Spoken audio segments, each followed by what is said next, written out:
የጨጓራ ህመም የዕለት ተዕለት ህይወቱን፣ ስራውን አልፎም ተርፎም ከቤተሰቦ ጋር የሚያሳልፉትን አስደሳች ጊዜ እየነጠቆት ነው? ምግብ በበሉ ቁጥር የሚሰማዎት ማቃጠል፣ የሆድ መነፋትና የምግብ አለመፈጨት ስሜት ሰልችቶታል? ዛሬ በዚህ ቪዲዮ ስለ ጨጓራ ህመም ማንም ያልነገሩትን እውነተኛ ሳይንሳዊ መንስኤዎች እንመረምራለን። ከሁሉም በላይ ደግሞ በሰውነቱ ላይ ምንም አይነት የጎንዮሽ ጉዳት የማያመጡ በቤት ውስጥ በቀላሉ የሚያዘጋጇቸውና ለአንዴና ለመጨረሻ ጊዜ እፎይታን የሚሰጡ 5 የተፈጥሮ መፍትሄዎችን ከአዘገጃጀታቸው ጋር በዝርዝር እናያለን።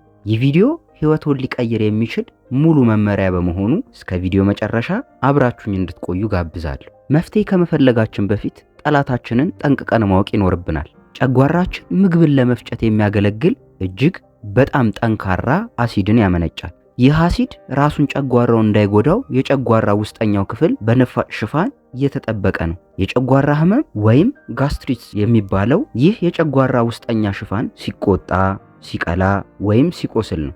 የጨጓራ ህመም በሁለት ዋና ዋና ክፍሎች ይከፈላል። የመጀመሪያው አጣዳፊ የጨጓራ ህመም ነው። ይህ ድንገት ተነስቶ ከባድ ህመም የሚያስከትል ነገር ግን ተገቢው ጥንቃቄ ከተደረገ በአጭር ጊዜ ውስጥ የሚድን ነው። ሁለተኛው ደግሞ የሰደደ ጨጓራ ህመም ነው። ለረጅም ጊዜ ቀስ እያለ የሚጎዳ እና ተገቢው ህክምና ካልተደረገለት ወደ ጨጓራ አልሰር ወይም ቁስለት ሊቀየር የሚችል ነው። ብዙ ሰዎች የጨጓራ ህመም የሚመጣው በቅመም ወይም በቃሪያ ብቻ ይመስላቸዋል። ነገር ግን ዋና ዋናዎቹና ሳይንሳዊ ምክንያቶቹ የሚከተሉት ናቸው። አንደኛ፣ የጨጓራ ባክቴሪያ። ይህ በዓለም ላይ እጅግ ታዋቂው የጨጓራ ህመም መንስኤ ነው። ይህ ባክቴሪያ ወደ ጨጓራችን በመግባት የከላዩን መከላከያ ሽፋን ያጠፋዋል። በንጽህና ጉድለት፣ ባልታጠበ አትክልትና በተበከለ ውሃ በቀላሉ ሊተላለፍ ይችላል። ሁለተኛ፣ የህመም ማስታገሻ መድኃኒቶችን አዘውትሮ መውሰድ ወይም NSAIDs እንደ አይቡፕሮፊን፣ ዲክሎፌናክና አስፕሪን ያሉ መድኃኒቶችን ያለ ሐኪም ትዕዛዝ ለረጅም ጊዜ መውሰድ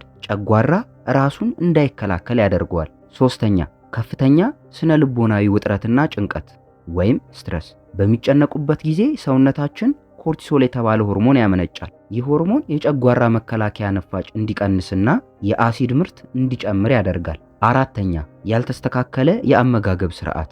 ምግብን በሰዓቱ አለመመገብ፣ ረጅም ሰዓት በረሃብ መቆየት እንዲሁም ከመተኛ በፊት ከባድ ምግቦችን መመገብ ጨጓራን በእጅጉ ይጎዳል። አሁን ደግሞ በሳይንስ የተረጋገጡ በሰውነታችን ላይ ምንም አይነት የጎንዮሽ ጉዳት የማያመጡና ጨጓራችንን መልሰው የሚያክሙ 5 ፍጹም የተፈጥሮ መፍትሄዎችን አዘገጃጀታቸውንና አጠቃቀማቸውን እናያለን። አንደኛ፣ የጥሬ ጎመን ጭማቂ ወይም ራው ካቤጅ ጁስ። ጎመን ቫይታሚን ዩ ወይም ግሉታማይን የተባለ እጅግ ድንቅ አሚኖ አሲድ ይዟል። ይህ ንጥረ ነገር የተቆጣውንና የቆሰለውን የጨጓራ ሽፋን በፍጥነት የማዳን ከፍተኛ አቅም አለው። ወደ አዘገጃጀቱ ስናልፍ ግማሽ መካከለኛ ንጹህ ጎመንን ይውሰዱ። በመቀጠል በደንብ ካጠቡት በኋላ በትናንሹ አድርገው ይክተፉት። ከዚያም በጁስ ማሽን ውስጥ ጥቂት ንጹህ ውሃ በመጨመር አንድ ላይ አድርገው በደንብ ይፍጩት። በመቀጠል በንጹህ ማጣሪያ አጥልለው ጭማቂውን ብቻ ይለዩት። ወደ አጠቃቀሙ ስንመጣ ይህንን ጭማቂ በቀን 1 ብርጭቆ ጠዋት በባዶ ሆድ ምግብ ከመመገቦ ከ30 ደቂቃ በፊት ይጠጡ። ይህን ለ7 ተከታታይ ቀናት ማድረግ አስገራሚ ለውጥን ያመጣል። ሁለተኛ፣ ንጹህ ማርና ለብ ያለ ውሃ ወይም ፒውር ሃኒ ዊዝ ዋርም ዋተር። ማር የተፈጥሮ አንቲባክቴሪያልና አንቲ ኢንፍላማቶሪ ነው። የጨጓራ ባክቴሪያ እድገትን ይገታል እንዲሁም የተቆጣውን ሽፋን ያክማል። ወደ አዘገጃጀቱ ስንመጣ 1 ብርጭቆ ለብ ያለ ንጹህ ውሃ ያዘጋጁ። ውሃው በጣም መፍላት የለበትም ምክንያቱም የማር ተፈጥሯዊ ጥቅምን ያጠፋልና። ከዚያም 1 ትልቅ የሾርባ ማንኪያ ንጹህ ማር በውሃው ውስጥ ጨምረው በደንብ ያማስሉት ወይም ያዋሃዱት። ወደ አጠቃቀሙ ስንመጣ ይህንን ውህድ በየቀኑ ጠዋት በባዶ ሆድ እንዲሁም ማታ ከመተኛቶ በፊት ይጠጡት። ፍቱን ለውጥን ያገኙበታል። ሶስተኛ፣ የድንች ጭማቂ ወይም ራው ፖታቶ ጁስ። የጥሬ ድንች ጭማቂ አልካላይን በመሆኑ በጨጓራ ውስጥ ያለውን ከፍተኛ አሲድ ወዲያውኑ የማመጣጠን እንዲሁም የማቀዝቀዝ ብቃት አለው። ወደ አዘገጃጀቱ ስንመጣ 2 መካከለኛ ድንች ይውሰዱ። ቆዳቸውን በደንብ ይላጡና ይጠቧቸው። ከዚያም በደንብ ፈቅፍቀው በንጹህ ጨርቅ በመጭመቅ ወይም በጁስ ማሽን በመፍጨት ጭማቂውን ያውጡ። ወደ አጠቃቀሙ ስንመጣ ግማሽ ብርጭቆ የድንች ጭማቂን በቀን 2 ጊዜ ምግብ ከመመገቦ 20 ደቂቃ በፊት ይጠጡ።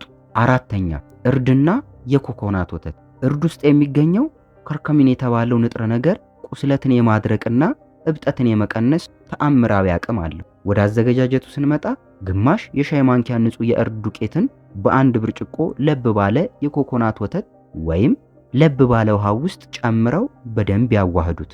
ወደ አጠቃቀሙ ስንመጣ በቀን አንድ ጊዜ ከምግብ በኋላ መጠጣት። ይህ የሆድ መነፋትንና ቃርን በፍጥነት ያስታግሳል። አምስተኛ የካሞሜል ሻይ። ካሞሜል የጨጓራ ጡንቻዎችን በማዝናናት የአሲድ መተንፈስን የሚከላከልና ጭንቀትን በመቀነስ በጭንቀት የሚመጣን የጨጓራ ህመም ፈውስ የሚሰጥ ነው። ወደ አዘገጃጀቱ ስንመጣ የአበባ ማድረቂያውን ወይም የካሞሜል ቲባግን በፈላ ውሃ ውስጥ ከ5 እስከ 10 ደቂቃ ያክል ዘፍዝፎ ማቆየት።